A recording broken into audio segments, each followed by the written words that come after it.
Purihin ng Diyos. Magandang umaga po sa inyong lahat mga kapatid. Ito po ang inyong lingkod na si Pastor Rene Reyes ng Charismatic Cathedral, Christ Life Christian Fellowship, ang muling nag-aanyaya sa inyo.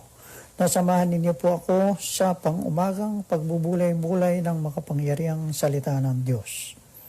Ang ating pong pagbubulay-bulayan ay ang Henesis Kabanatang 50, Talatang 20. Ganito po ang sinasabi, masama nga ang inyong ginawa sa akin, subalit ipinahintulit yaw ng Diyos para sa kabutihan. Purihin ang Diyos. Ang pamagat po ng ating paksa ay kapalaran. Ayon po kay William Shakespeare na nabuhay na mahigit na 400 taon na ang nakararaan, may isang banal na humuhugi sa ating paroroonan.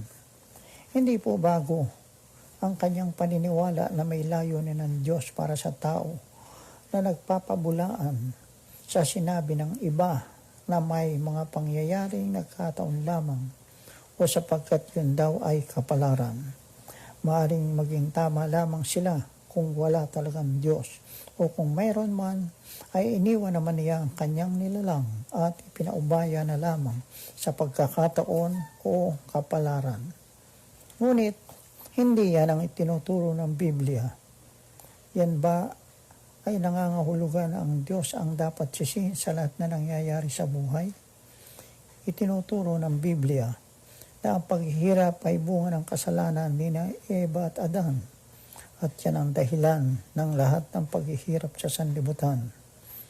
Karamihan sa ating suliranin ay minana natin sa ating mga magulang tulad ng paglabo ng paningin, pagkakaroon ng rayuma at iba pa. Huwag nating kalilimutang marami tayong suliranin na atin ding sariling likha. Abusuhin natin ang katawan at tiyak na ating pagbabayaran. Kung tayo'y walang maipakain sa ating pamilya dahil sa ating katamaran, walang ibang may pananagutan. Kung tayo'y maraming suliranin sa ating pamilya, marahil ang dahilan ay hindi natin sinusunod ang mahalagang panuntunan ng Diyos upang tayo'y magkaroon ng isang magandang pamilya. Nasa atin po ang pagkukulang. Gayunpaman, maliwanag ang turo ng Biblia na ang Diyos pa rin ang namamahala. Siya ay may itinakdang hangganan at walang maaari at walang mangyari sa kabila nito na hindi niya pinahihintulutan.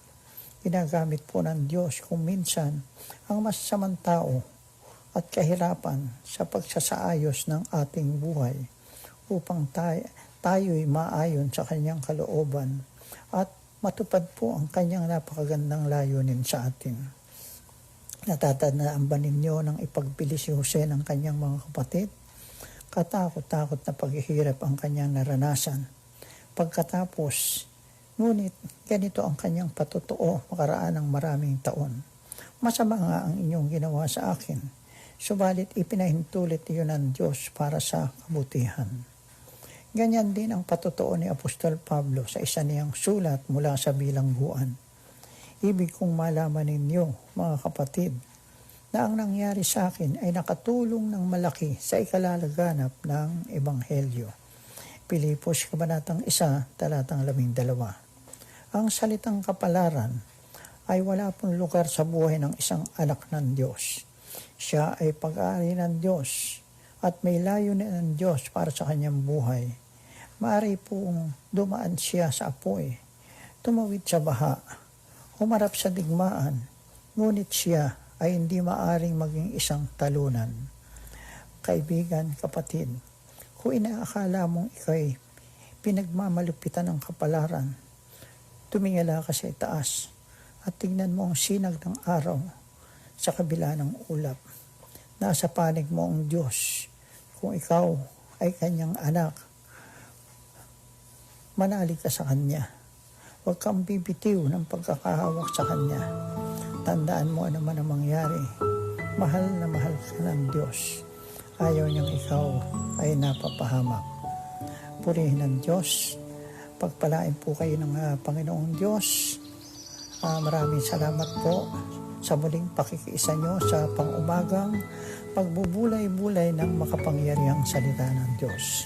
Have a pleasant day.